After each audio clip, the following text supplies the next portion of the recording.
To my great and fellow Americans, I'm talking to you tonight to address the recent allegations that I, Donald J. Trump, your favorite president, used AI to deliver a deepfake message in the wake of Charlie Kirk's assassination.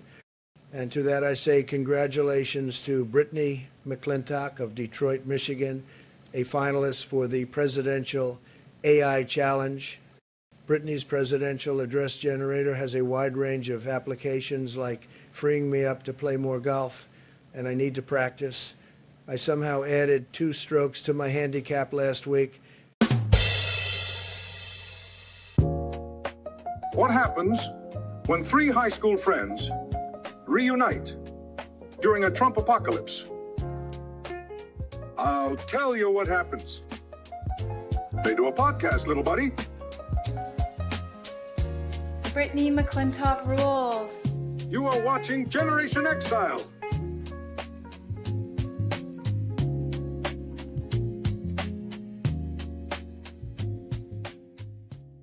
Guys, we really got into the news. We really got to get into it here. It's been an insane week before a very dramatic event happened 2 days ago, right? Was it? It wasn't yesterday? No, it was yesterday. 2 days ago. It was yesterday. I'm sorry. Just had 2 days worth of news to cover it. You know what? I'm going to start over. Redo. Bear with me. Take 2. Take 2. All right. We really got to get into the news, gentlemen, and talk about what's going on this week. I don't like your tone. Let's do it again. Well, it has been. It has been. It sounded too pat. A little too pat. All right. Yeah, like you were condescending to me. Okay. Yeah. All right. Did you feel condescended to, Dave? A little bit. Did you feel a little condescended to? I meant it sounded too like Pat Buchanan. I wanted a little less conservative. Well, there's a lot of stuff going on, my friends, and we're going to get to it here. But there's news? Yeah, quite a bit of it. Certainly front and center, which just happened yesterday, was the assassination. I think it's fair to call it an assassination of Charlie Kirk while he was speaking at a campus in Utah. He was shot in the neck. I saw the video of it. We're not going to share it here because that isn't allowed on YouTube. But it's horrifyingly graphic, and you can literally see blood spurting out of his neck as a bullet penetrates him. My God, what is going on? Is it actually considered assassination, or is it considered murder? Yeah, what is the difference? I've been wondering that all day. Because I thought the distinction was a political or religious figure. I know he's a political figure. Political activist, yeah. But he's not in elected office. That's true. So I think there might be a distinction. We'll have to look it up. Yeah, but that's a fair question. I don't know.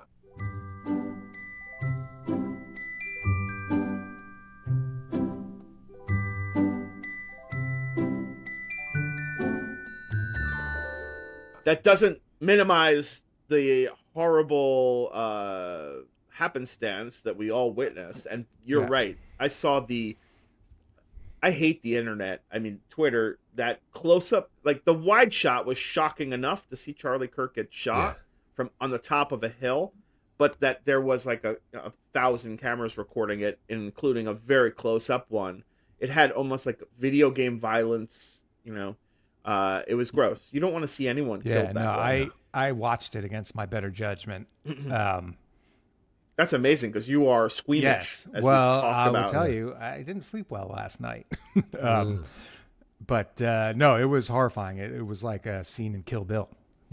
Just they have to understand these dummies that are like spreading it. I don't know if it's like Russian bot troll farms or if it's like just young kids who just are stupid, but if there's a chance like a family member or a loved one of Charlie Kirk's could see that, you don't post that. That's why it's not posted. Yeah. And I know that in other countries they're more liberal about putting, absolute violence on the news in terms of, sharing with actual things that are happening. Like we grew up in a pretty sanitized version. Yeah, absolutely. But there's also you have to show some respect for the living.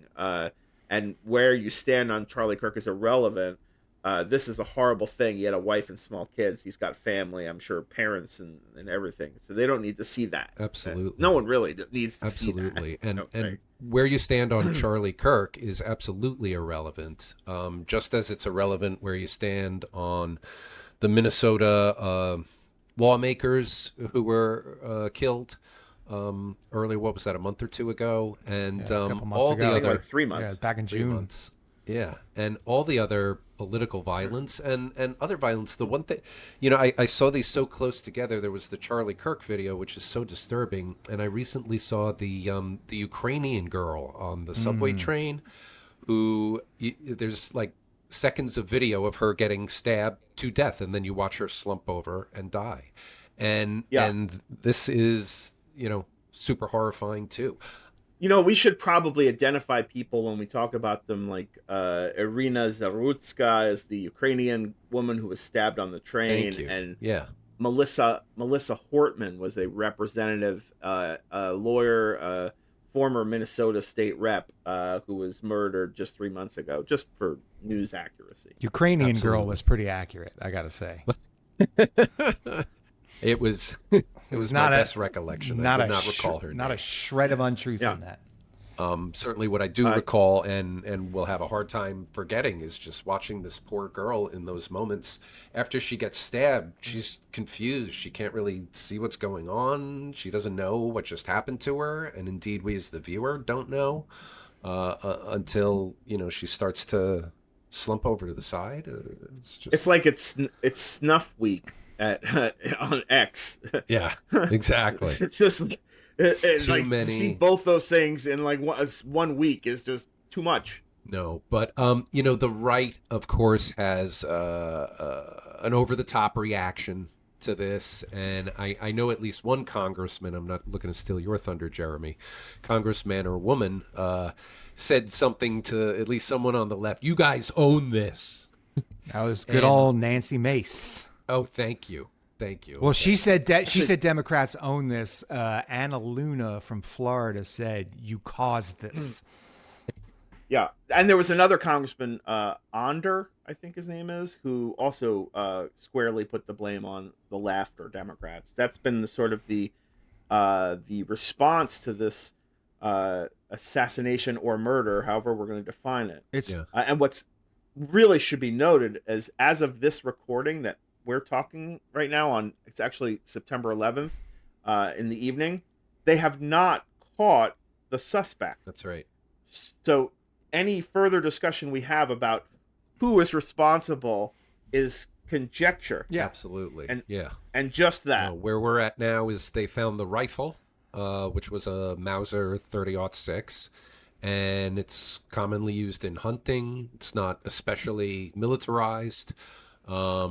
But, the guy successfully shot. I saw drone footage of his perch, so to speak, the sniper's perch, where he appeared to lay on a gravel roof and get his shot off. You're assuming it's a he also. Well, they released a picture of a suspect.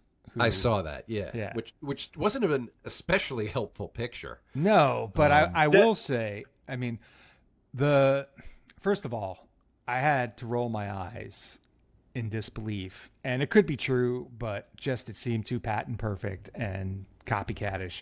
But claiming that there was transgender and anti-fascist ideology on the bullet casings, on the gun, was it the casings or the gun? But either way, there's no transgender ideology. It's just a medical thing that people have to deal with. There's no ideology behind it. So, like, what would that even be?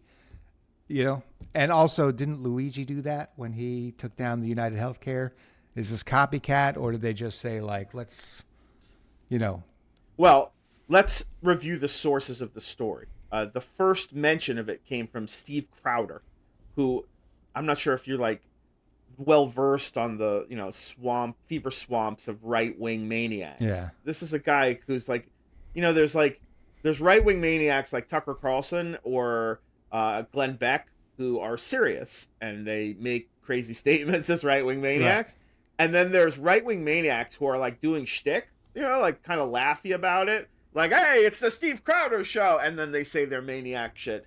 But in the, I guess delivery mechanism is like a comedy style. Right. Steve Crowder is the latter.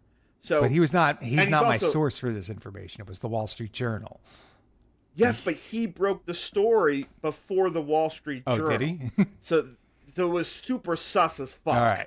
That all of a sudden the Wall Street Journal confirmed Steve Crowder's story. Right. And since then, the New York Times has come out and contradicted the Wall Street Journal story. All right, good. So actually, I have that as a visual if you guys are interested, because this thing is kind of moving really quickly, and it might change like 10 times before we get our episode. Because I was going to say too, that guy who the guy who they put a picture up and said he's the suspect, if that is the guy. I can't tell from looking at somebody what their ideology is, but he was pretty much in the right-wing uniform of a T-shirt with an American flag and a bald eagle on it. So there's a lot of contradictory evidence. Like, was he a young guy? The first guy they arrested during the shooting was like, he looked like the those commercials for Great Adventure, the old guy with the glasses. Yeah, it was like that guy got arrested. He looked like someone's grandpa. And that guy was like it was like, wait a minute, how is that guy the killer? They said that the shooter was 200 yards away on the top of a building, and this guy's getting tackled by the stage. Nothing's really adding up. I think we've got the Keystone Cops of Kash Patel and Dan Bongino at the head of the FBI.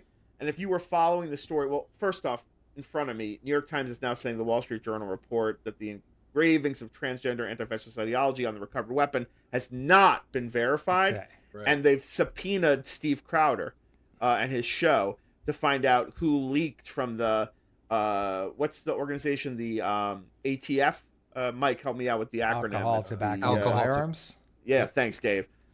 So it's all like, nothing's really adding up yet. And if you were watching last night as news was breaking, the head of the FBI was like, what do you call it when someone like live tweets? Yeah, live tweets.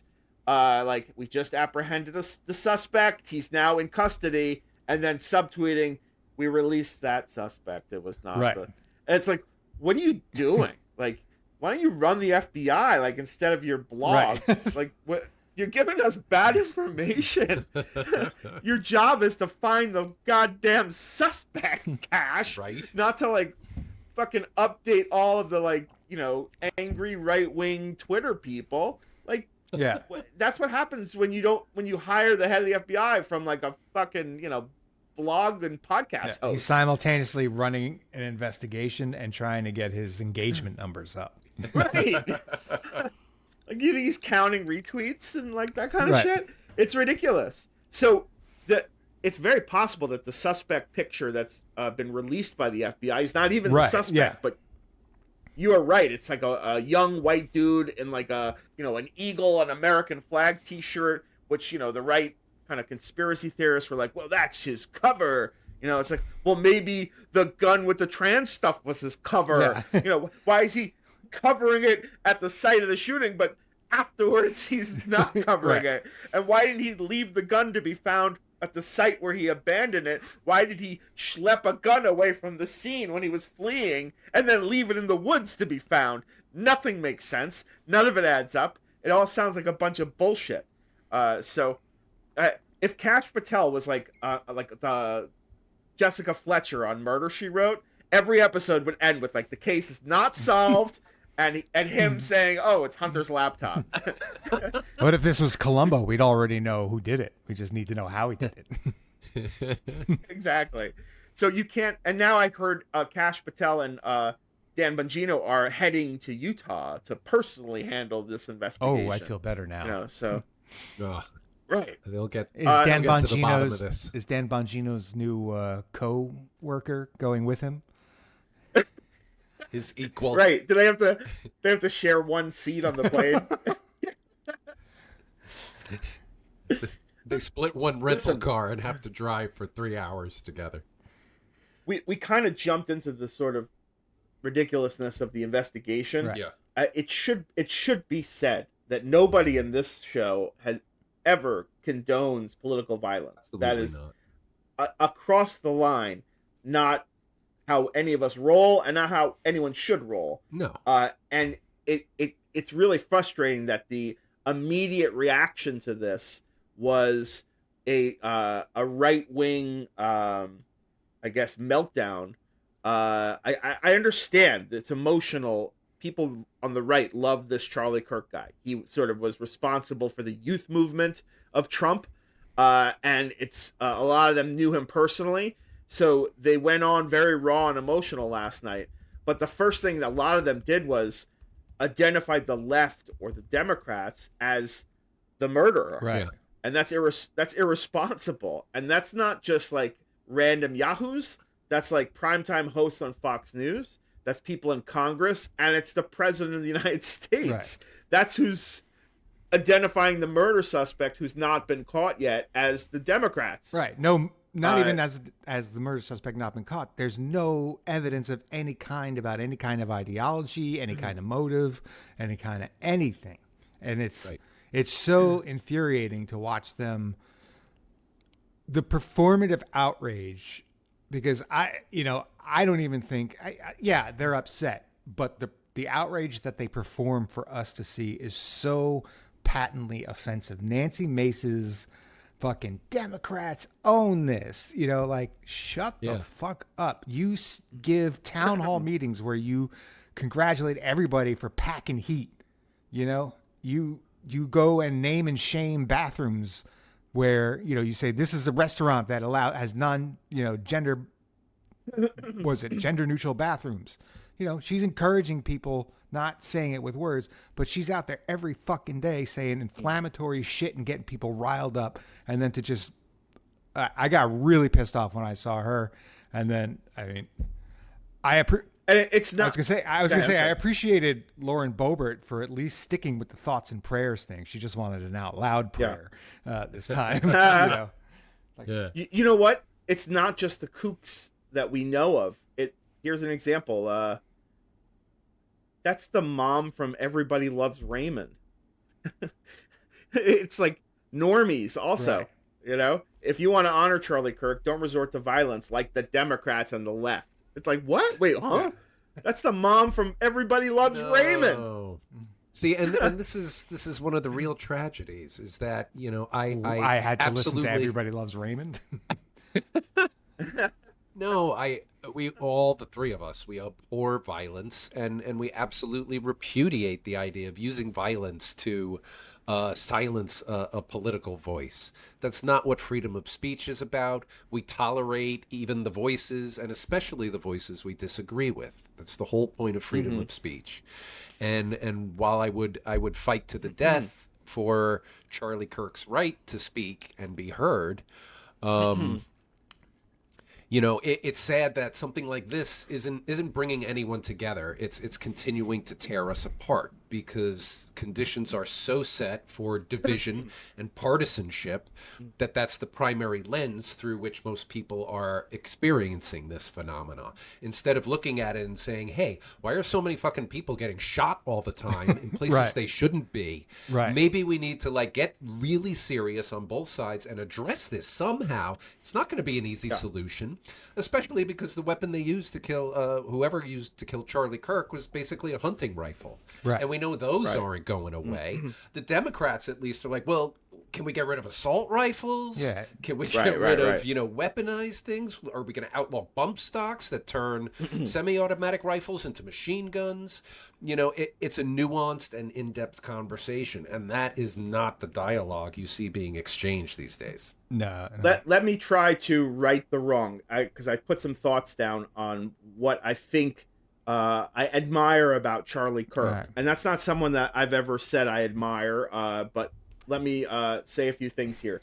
His death, we all agree, was despicable, was gruesome, abhorrent attack on what I think was the fundamental principle of what makes democracy what it is, free speech. He was speaking at a college. He was engaging with political foes, and this is something he does on his tour. Now, whether his motive is to just pull quotes and make himself look like he's owning the libs or whatever, he's still going out there and engaging in a democratic format, which is back and forth dialogue about, his political beliefs. He's engaging in his protected freedoms. God bless him. Protected freedoms. It's a cowardly attempt to instill fear in all of those willing to speak their minds when you kill someone who is engaging in free speech. And all of us should do everything in our power to contradict those efforts, whether they're made by assassins, whether they're made by politicians reacting to things, whether they're made by anyone. Freedom of speech is maybe like the most important thing we have going for us in this country. Now, Kirk, he's made a name for himself doing this, espousing his worldview, debating politics with his foes, right. And the criticisms of him are legitimate. Things he said about black people, about women, about minorities. He's calling like pejorative, racist names at some of his rallies, along with the sort of trad wife shit. Like that, we can go on and on about the things that we disagree with Charlie Kirk for doing or saying, but he has the right to do that in this country. And whether I agreed with his message, which I didn't, I admire his willingness to speak to people across the aisle publicly and confidently, no matter his motivations. And I think that is his legacy, above and beyond what the conservatives think is his legacy, which is his what do you call it? His ideological flavor. His ideological flavor. I think that was beautiful. That's not his legacy. So now I'm going to jump in here because this is some of the bullshit that has been pissing me off all day. I don't think that's his legacy. I don't think this is a free speech issue. He was not out there exercising his free speech. He sets up a tour. He does this shit to pull quotes and to own college students. And they screen for kids who are not quite up to the task, for one. Oh, okay. Two, it's not like he's out there engaging democratically. He's not open to changing his mind. He's out there saying awful, awful things. And I compiled a list of them, which we can get to at some point. But no, I don't think this is a free speech thing. I think this is a matter of, if you're going to go out in the world and say hateful and divisive things, especially in a country where there's a lot of guns, you run the risk of getting shot. Not to be Malcolm X, but you got your chickens and you got your roost, and always the twain shall meet. So I'm not saying he deserves it. I'm just saying, and I could find the exact quote from Charlie Kirk, but to think that to live in a society that has legal guns and think you're not going to have some gun deaths is just pure folly. I saw that quote's been going around. I guess I'm very cognizant of the stagecraft that comes along with this guy. However, a lot of the sort of right-wing talk guys are doing their thing in like a studio in a controlled setting, let's say on Fox News. Okay. Where you only hear from an audience that's been screened and brought in of dupes or people in agreement, or the guests or the questioners that are asking him questions are as softball and friendly as possible. This guy was on a college campus. The mic is being passed around. Right. And the person that I heard talking to him when he actually got shot was making like a reasoned argument about why mass murderers are not the crazy amount of trans that Charlie Kirk was implying. So he wasn't like necessarily just throwing softballs. So I guess that's a distinction for me, Dave. The guy was like going out on the street with his act. Right. And to me, that's like a little bit more in the vein of what I was saying. Well, I will say for sure it's a lot less cowardly to do it out in public like that than behind a radio. It's not cowardly at all. When I say that his audience is screened, I'm not saying that they're going to throw him softball questions. I'm saying they're not up to the rhetorical task of tangling with this guy. The dude you saw talking was making a perfectly reasoned argument, but it was going to end with some bullshit fallacy pull quote from Charlie Kirk that's going to make it look like he got the better of the kid. And for most people, be like, oh, Charlie Kirk nailed him, you know? But they're just... Well, haven't you seen him, like, he debated Gavin Newsom on Gavin Newsom's show, which I thought, I mean, who's a better, debater at this point, or one of the better ones is Gavin Newsom. Right. And he also, Charlie Kirk was on the, who else? He went on some other, one of those, like, what's it called where the kids are all sitting in a circle with little red flags? Oh, the Jubilee or Jamboree or something? Yeah. I saw a kid dismantle him on that. Woman, actually, a black woman who dismantled him about, his statement that black people were better off, during the time of Jim Crow. So I don't know. We might agree to disagree on, his tactics. Yeah. Definitely not on his rhetoric. But all the same, I got the sense that for me at least, that's how I'll remember the guy. And I don't feel the jubilation that I see from the sort of fringier people on in our party enough to even post publicly that they're excited about his death. And that kind of left a bad taste in my mouth because it doesn't help. What my Twitter feed was this morning and late last night was like a bunch of Republicans calling for civil war and a bunch of like gleeful lefties, joyful in the death of Charlie Kirk. Neither of those are appropriate reactions. And those people should all like maybe go form a country together and see how it is to live together and if that works out, because that's not America.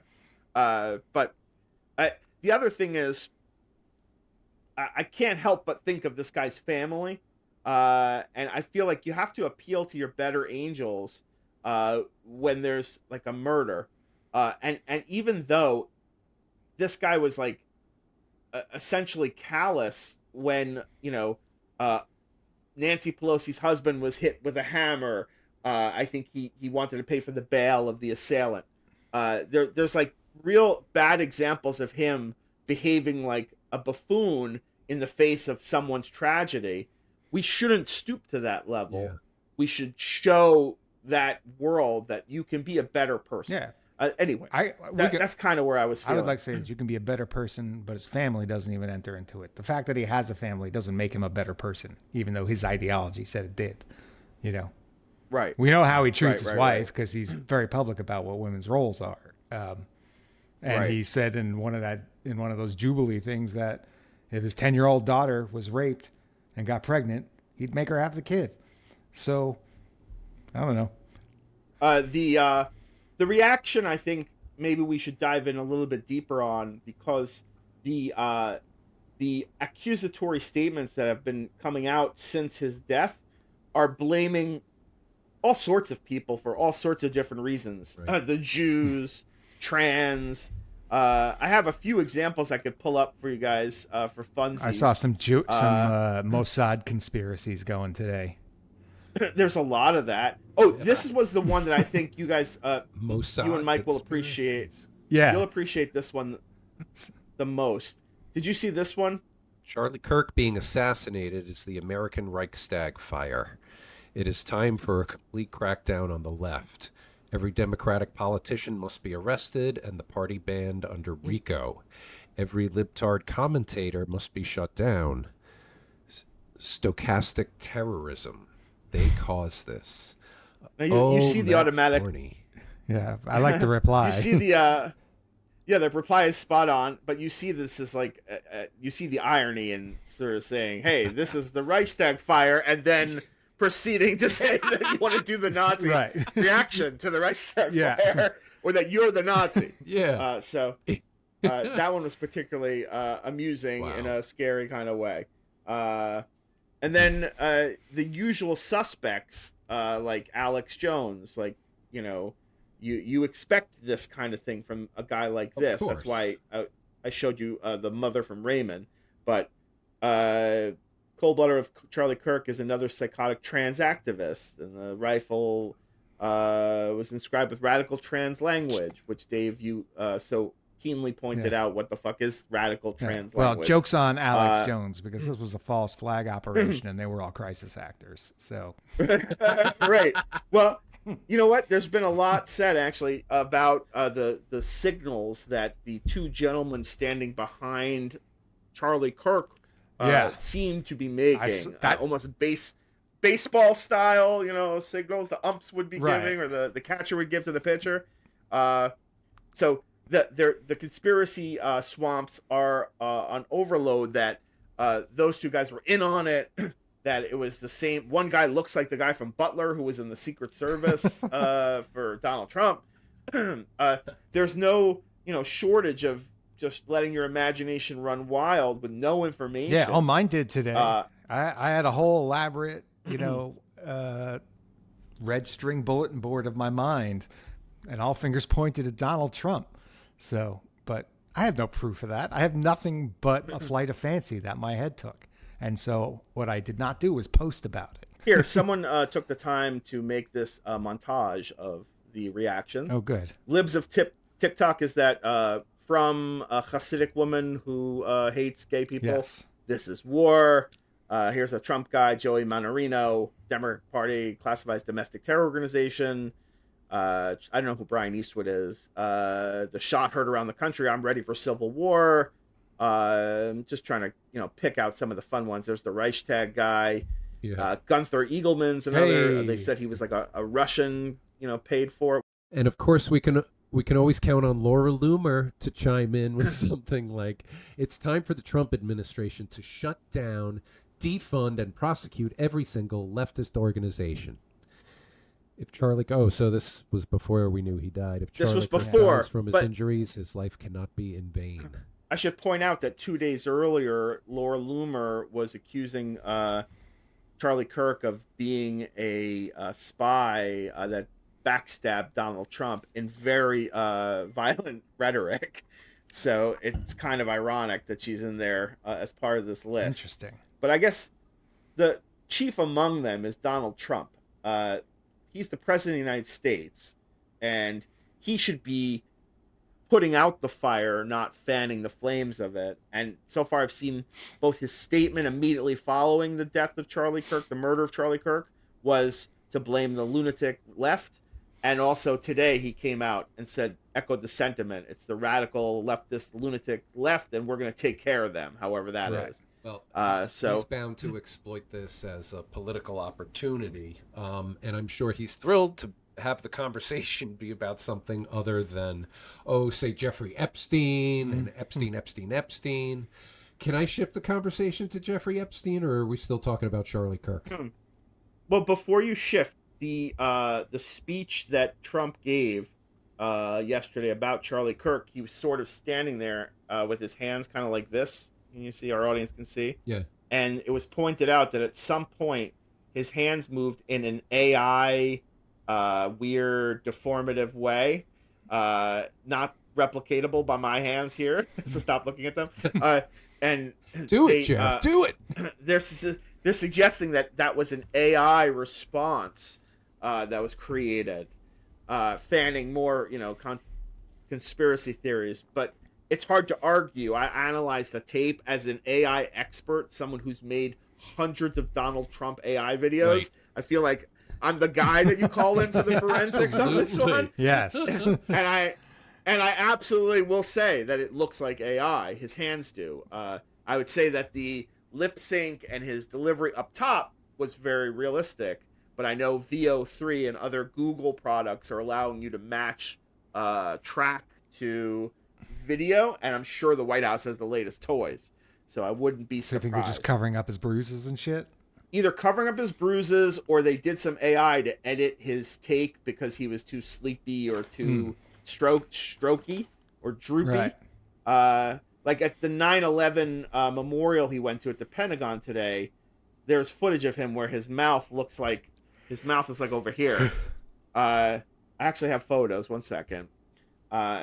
He's not looking so great lately, and I know we already had a week where he like miraculously was cured from his stroke, so I'm hesitant to say that he's stroking again, but he looks like he was having a mini stroke today during the 9/11 oh my god, yeah, You know, and that's not AI. That was like on 3 news channels simultaneously. Is that the picture? Like his is mouth, that the picture you sent us his earlier?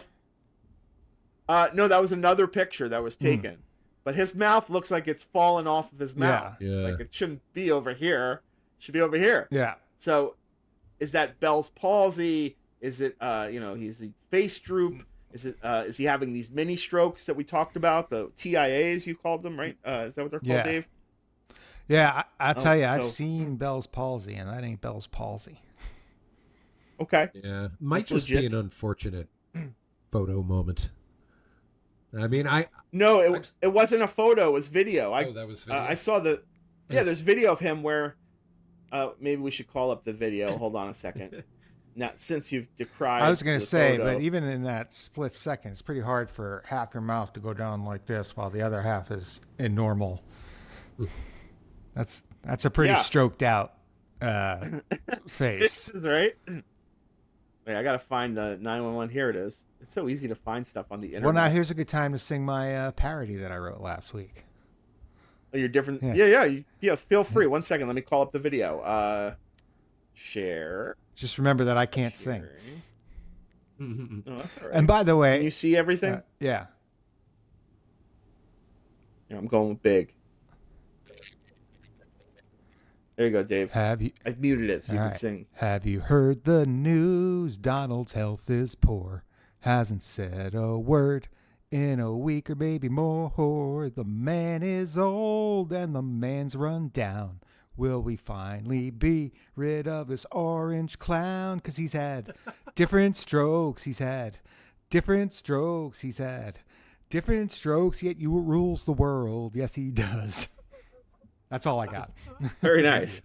All right, so you're looking at the video now, Mike. Is there any question that no, it wasn't just a photo caught of his mouth and a weird like the whole time? I don't think know it's what's the going on here. lighting anymore or an unfortunate angle. That looks like a decidedly droopy half of the mouth. And I like when he comes out of it at the end, it's just like, oh, He probably You know? woke himself up with a fart or something. right. Or she, Melania pinched him. So the president doesn't look like he's in great health right now still. And he's fanning the flames of the Charlie Kirk, conspiracy civil war that's brewing. These are really dangerous times.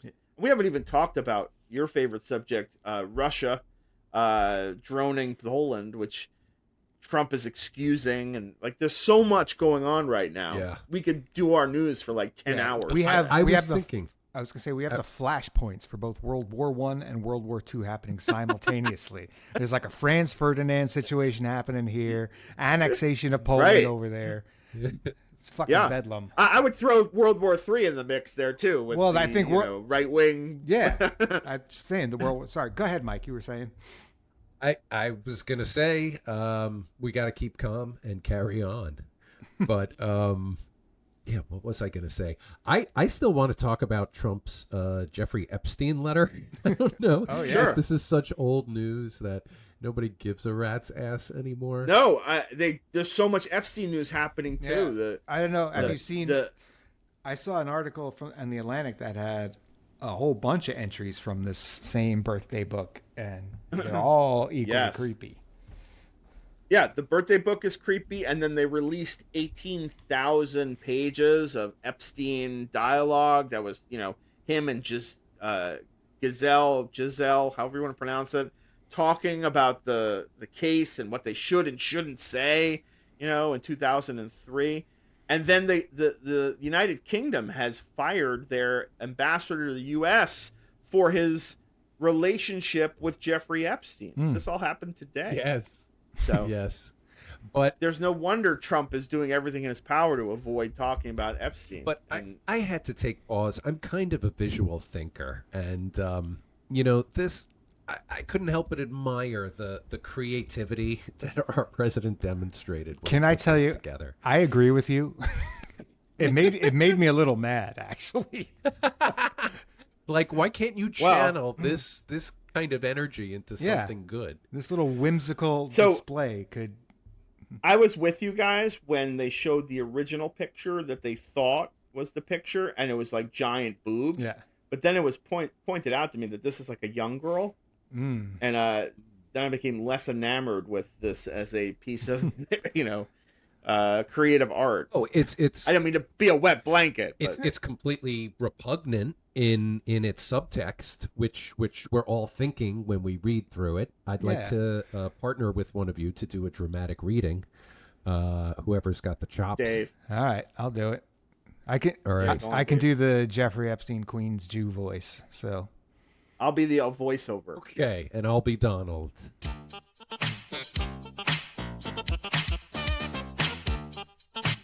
There must be more to life than having everything. Yes, there is, but I won't tell you what it is. nor will I, since I know what it is.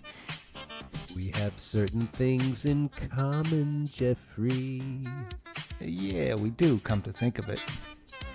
Enigmas never age. Have you noticed that? As a matter of fact, it was clear to me the last time I saw you. Al is a wonderful thing. Happy birthday, and may every day be another wonderful secret. And then, of course, Just stunning. Donald J. Trump signed It's intentionally as a pubic mound.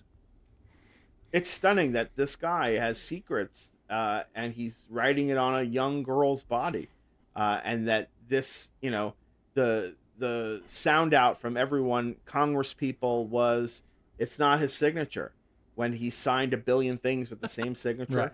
Right. It's just like the denial. It fits. Doesn't cut mustard. Well, this is the same camp of people that all agree to the mutually understood lie that Donald Trump did not lose the 2020 election. Right. You know, you still can't be on his side and admit that he lost. And at people least won't do in it. the vein of in stealing an election, the motivation is that you want your policies to pass and your ideology to be that of the land. So you're going to steal the election for the candidate that you trust. Now we're asking those same people to forgive child rape in order to keep their policies and ideology. It's a bigger ask. Right. And yet they're just willing to go along with it. He didn't sign it. It wasn't him. It's not his signature. It was forged. I don't know. I didn't see it. You know, all the crazy responses. It was that AI. Congress. It was AI. Those windows don't open anyway. They're sealed shut.